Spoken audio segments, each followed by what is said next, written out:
Okay, so next we're going to have a look at composite functions, which are going to look similar to these standard expansions that you get given in the formula book, but they have a different function that is going inside them. So it's a function within inside a function, which is why it's called a composite function. Now, these are the standard ones that you can be asked about. We've got e to the x, ln of 1 plus x, sine x, cos x, and arc tan x. And what I really want to show you here is that for these standard ones, you can change the input function to something different. So for this one, we have that it's cos of 2x squared. Well, we know what cos x is. So anytime there is an x, which you can see we have here, we are going to replace the x with a 2x squared, and it is just going to work as you'd expect it to. So cos of 2x squared, well, it's still going to begin with a 1 because that's not going to be affected. But instead of writing an x, I'm going to write 2x squared, and that's all going to be squared over 2 factorial. Then I'm going to do the next one, which is instead of x, I'm going to write my input value, which was 2x squared, and I'm going to raise that to the power of 4 and divide it by 4 factorial. And then the next one would be minus x to the power of 6, which I've done as 2x squared to the power of 6, all divided by 6 factorial. So this just becomes a case of really being careful with simplifying what you've got here. So I would have 1 minus, well, the power of x is going to be x to the power of 4. And I've then got for the numerator 2 squared, and the denominator is 2. So it's just going to be subtract 2x to the power of 4. Now for this next bit, you can do some of the things on the calculator to make it quicker. It's going to be a plus, and it's also going to be an x to the power of 8. And we can just think about what this is going to be. So you're going to have for the numerator 2 to the power of 4, and then the denominator is going to be dividing by 4 factorial, which we can type in like this on my calculator. And as a fraction, that is 2/3. So you get plus 2/3 of x to the power of 8. Then for our one that we've got here, we would have x to the power of 12. And for the numerator, we've got 2 to the power of 6. And we are dividing that by 6 factorial. So we get minus 4 over 45, x to the power of 12. And obviously, this is going to keep going. But all you need to recognize here is that these formulae that we have at the top, wherever x is in the inputs, you can change it in the outputs as well, okay? Now this next example is going to be a bit more challenging. This one says that you might need some manipulation first of all. So it says find the first 3 non-zero terms of the series expansion of ln of this thing, and state the interval in x for which the expansion is valid. So it's talking about this validity expansion that we've got here. Okay, well the standard expansion that gets given in the formula book is this one. It's the ln of 1 plus x. And the one that we've got here doesn't look similar to that. In fact, it looks quite different. So we're going to have a look at that function that we've got, which is the ln of the square root of 1 plus 2x divided by 1 minus 3x. Well, this is where your log laws are going to come in.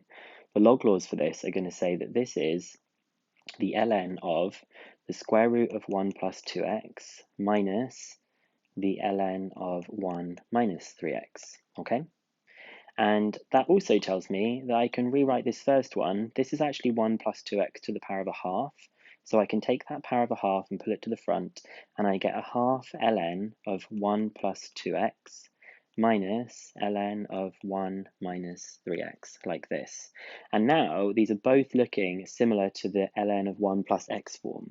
So I'm going to highlight these in yellow because I now think that these look similar enough to this form that we've got over here.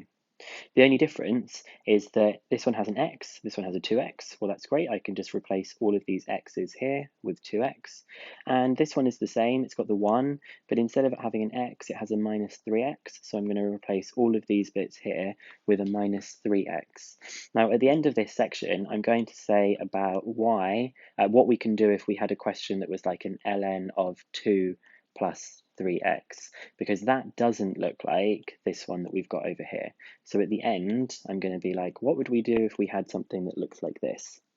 Okay, all it now takes is to do the expansion of this, and to do the expansion of this, and then to put them back together. So I'm going to start off by doing a half ln of 1 plus 2x. A half ln of 1 plus 2x. Well, I've already got the standard expansion there. I'm going to replace every time I see an x with a 2x. So it's going to be 2x minus 2x squared over 2 plus 2x cubed all over 3. And the question wants the first 3 non-zero terms. So it looks like I've already done enough there. And I'm just going to continue by simplifying this. So I get 2x minus, well, the coefficient is going to be the bit that you need to work out. So it's 2 squared divided by 2, which is just 2. And then I've got 2 cubed, which is 8. And 8 divided by 3 is 8/3. So I get plus 8/3 x cubed. Oops, I didn't do what I should have done. I didn't include the half. So that means that a half ln of 1 plus 2x is a half of that expression, which is a half 2x minus 2x squared plus 8/3 x cubed, which is just going to be x minus x squared plus 4/3 x cubed. I forgot to put that half in there. Okay, so now I'm going to work out the ln of 1 minus 3x. Well, that's going to be the same expansion of the ln of 1 plus x, but I'm going to replace every x with a 3x. So I'm just concentrating on this section that I've got here for the substitution. So that's my x, and I'm going to subtract my x squared and divide it by 2, and I'm going to add my x cubed and divide it by 3, and I'm just going to do some careful expansion here. So I'm going to have minus 3x. Well, the negative 3 squared is going to become a positive, and then I still have the negative there. So it is going to be a negative 9 over 2 x squared. And the next bit's definitely going to be a negative because I have a negative cubed. So I've got 3 cubed, and it's being divided by 3. So it's actually just going to be a 3 squared there. So it's just going to be a 9x cubed. Now, putting this all back together, I can now say that the ln of the square root of 1 plus 2x divided by 1 minus 3x, well, we said that it was this bit, the half ln of 1 plus 2x, which is this bit that I've got here. So that is just going to be x minus x squared plus 4/3 x cubed. And then I'm going to subtract the ln of 1 minus 3x. So I'm going to subtract this whole expression that I've got here, which obviously needs to be bracketed so that you end up with this expression. So that is the same as x minus x squared plus 4/3 x cubed plus 3x plus 9 over 2 x squared and plus 9x cubed. So let's just keep going now and simplify. The x terms that I've got here and here is 4x. The x squared terms, well, I've got minus x squared plus 9 over 2 x squared. That is 7 over 2 x squared. And then I've got here 4/3 x cubed plus 9x cubed. I'll be lazy. 9 plus 4/3 is 31/3. So I get 31/3 of x cubed. Let's just check that we've done that. So it says find the first 3 non-zero terms of the series expansion of this. Great, we have found the first 3 non-zero terms. We've got them here, here, and here. Now this is where it gets interesting, because the second thing it says is to state the interval in x for which the expansion is valid. Well, this is the interval in x for which the original expansion is valid. But in the red one that I did here, it was only going to be valid if this bit was in between -1 and 1. So this one is going to be valid for the bit that I was inputting being between 1 and -1. And when I solve that, I get this, that x needs to be between -1/2 and 1/2 for this expression, for this Maclaurin expansion to be valid. X has to be between these that I've got here. And I'm going to do the same validity, but I'm going to be doing it for this one now. So I'm going to be concentrating on the input value. Now the input value is -3x, and I want that to be between 1 and -1. Now when you divide by -3 here, you're going to get 1/3 x and -1/3. But careful, because when you divide by negatives, we know that the inequality symbol is going to switch around. So I'm probably going to write this in a more traditional order. You've got the third x and, sorry, negative a third. X is in between negative a third and third. And notice how this symbol is different here, and that's because of the dividing by the negative that we had. So for this one, we need it to be valid for both of them.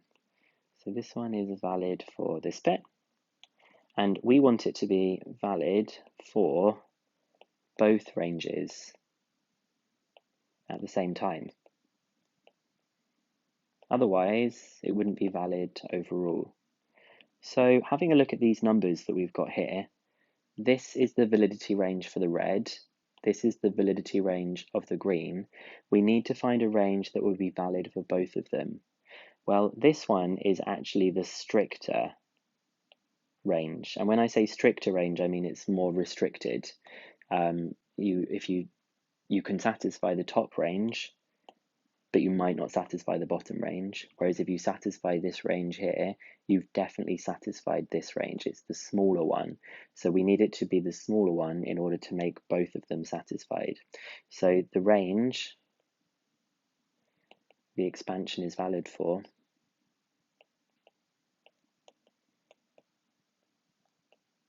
is that x is in between a third, negative a third, sorry, and a third. Okay, so it has to be valid for both of them at the same time here.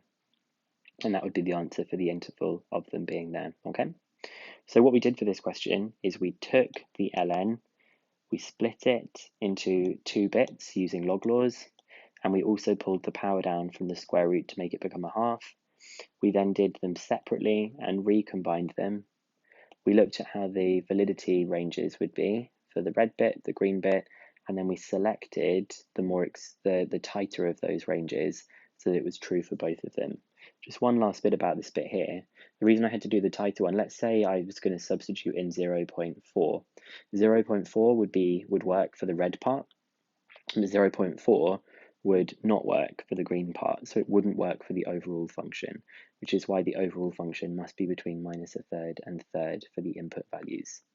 Now, at the beginning, I said, how would we do things like ln of 2 plus 3x? So I'm just going to do that a little bit further down on the page here. I'm going to say, what if we wanted to find the expansion of ln of 2 plus 3x? Well, our formula, or our standard result, I should say, is for ln of 1 plus x. In other words, there must be a 1 here.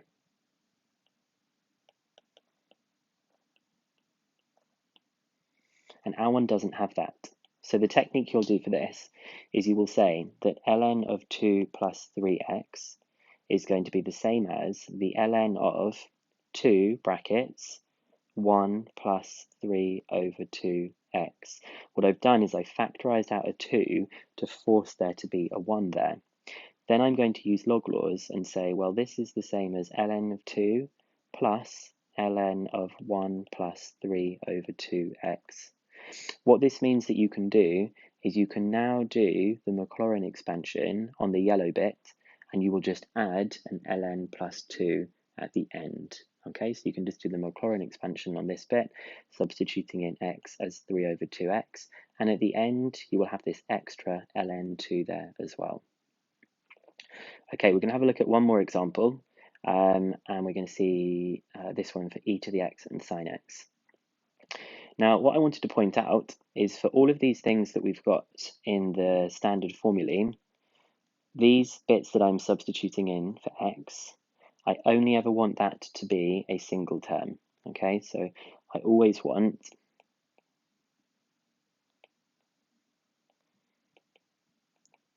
the input values or the input variables to be a single term. And the reason I want them to be a single term is because later on you'll see that I'll be doing things like raising them to the power of 4. And if you had something like x squared plus x and raising that to the power of 4, you're going to get some really, really complicated things in these bits that we've got here. So you only ever want these inputs that I've highlighted in green on the left-hand side there to ever be a single term. And that's going to apply really carefully in this third example that we've got here. So let's read through what it says. It says, given that terms in xn with n greater than 4 may be neglected, we'll talk about that in just a second, use the series, as in you don't have to work it out, use the series for e to the x and sine x to show that e to the sine x is equal to this. I actually think there was something missing. I think I've mistyped this. I think there is also supposed to be a minus x to the 4 over 8. I think it's minus x over the 4 over 8. If it's not, we'll find out when we do the question and see what we come up with. So we're going to try and show that it's this. I just had a typing error when I put this in. Okay, let's go back to the beginning of this and talk about what it's saying here. So it says, given that terms in xn, well, that's just going to be our polynomial expansion. And it says for the polynomial expansion that if the power is greater than 4, it may be neglected, it may be ignored. So in our expansion, that is why I have to the power of 1, to the power of 2, to the power of 4. I'm not going to have anything bigger than the power of 4 because it says that it may be ignored. And I've grabbed these from the formula book that we've got here, and we're going to see what we need to do. So we know from the beginning part, we can see that sine x is just going to be x minus x cubed over 3 factorial, which is 6. And I'm not going to write any of these bits because they go greater than the power of 4. And we can also see that e to the x is just going to be 1 plus x squared over 2 factorial plus x cubed over 3 factorial plus x to the power of 4 over 4 factorial, which is 24. And so the temptation might be to try and just put sine x, this whole expression here, into this, okay? Perhaps the first temptation might just have been doing e to sine x and said, oh, well, it's just going to be 1 plus sine x plus sine squared x over 2 plus sine cubed x over 6. Well, that's not going to work because we need it to be a polynomial. So that's not going to be a good starting point. The next temptation might be to be like, okay, well, why don't we do e to the x minus x cubed over 6? And why don't we start substituting that so that we would have 1 plus x minus x cubed over 6 plus x minus x cubed over 6 all squared over 2 factorial. But then we've gone away from what we said earlier on. We're actually substituting in something that is not a single term.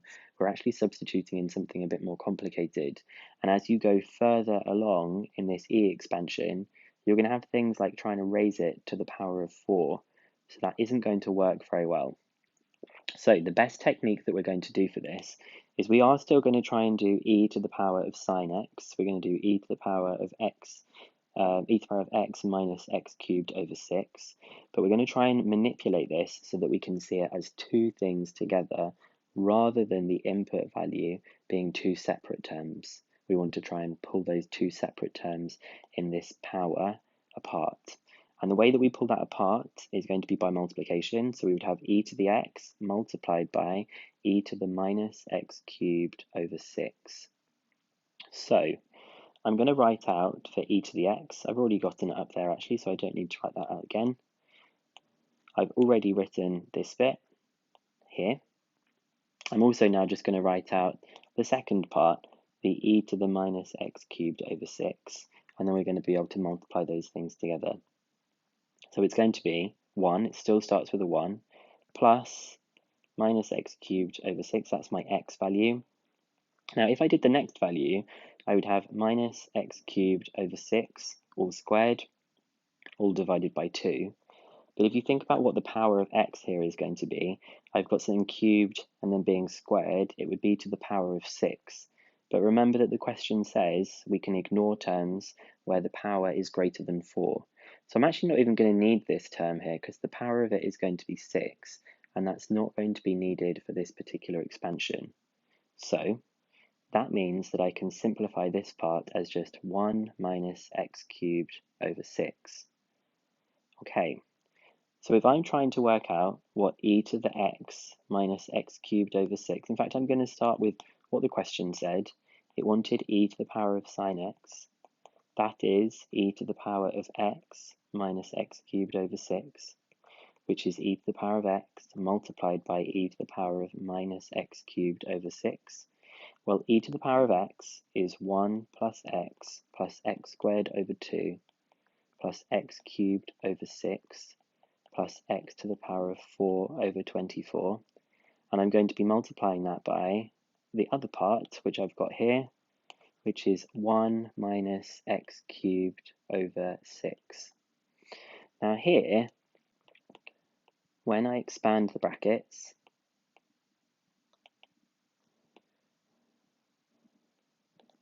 I'm going to ignore any terms that have a power greater than 4.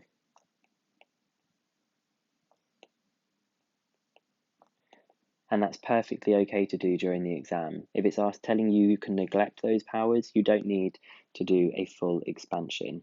I really suppose I should have been using these is approximately equal to sign here, because it's not going to be exactly equal to this. It is approximately equal to. So first of all, I'm going to multiply everything by 1 inside this bracket, which is just going to be a repeat. So I get 1 plus x squared over 2 plus x cubed over 6 plus x to the power of 4 over 24. And then I'm going to be multiplying some of the bits by minus x cubed over 6. So I'm going to have minus x cubed over 6 by these bits. And I want you to think, how many of those am I going to need to multiply it by? Well, I'm only going to need to multiply it by this one and this one, because if I multiplied x cubed over 6 by x squared over 2, I would have x to the power of 5, which I can ignore. So I'm going to get, when I expand this, 1 times x cubed over 6, and then x cubed over 6 times by x, which is minus x to the power of 4 over 6. So luckily the x cubed over 6 cancels, because if you remember in the question, there is no x cubed term here, so that was good that they cancelled. So I have it's approximately equal to 1 plus x squared over 2, and then my last bit is I've got 1 over 24 minus 1 over 6, which is minus an eighth x to the power of 4, which wasn't written in the question, but it was supposed to be written in the question here. So we can zoom out and see, yep, we did come up with the exact same thing here. So this topic can be quite tricky because there's lots of substitution. It's quite easy for some of those things to go wrong. The main thing that I want you to know here is that when you are using the composite function technique, when you are using all of these ones, the most important thing is that you always want the input values to be a single term. You cannot put, for these green bits in here, 2 terms being added or subtracted. You can only ever put in a single term to those things. The second thing that is also important is that when it's the ln expansion, there needs to be a 1 at the beginning. And I already described to you down here what to do if there is a 1 at the beginning. You need to do some factorizing like this. And then you need to use log laws to pull out the factor as an extra bit this is going to be added on at the beginning alongside the constant terms. And that's perfectly okay because it still is a polynomial. ln2 is just a number. So it's nothing, no algebra that we've got in there. So that should be able to help you to do exercise 2D, and then we're going to have a look at some exam questions in the next lesson. Okay, thanks.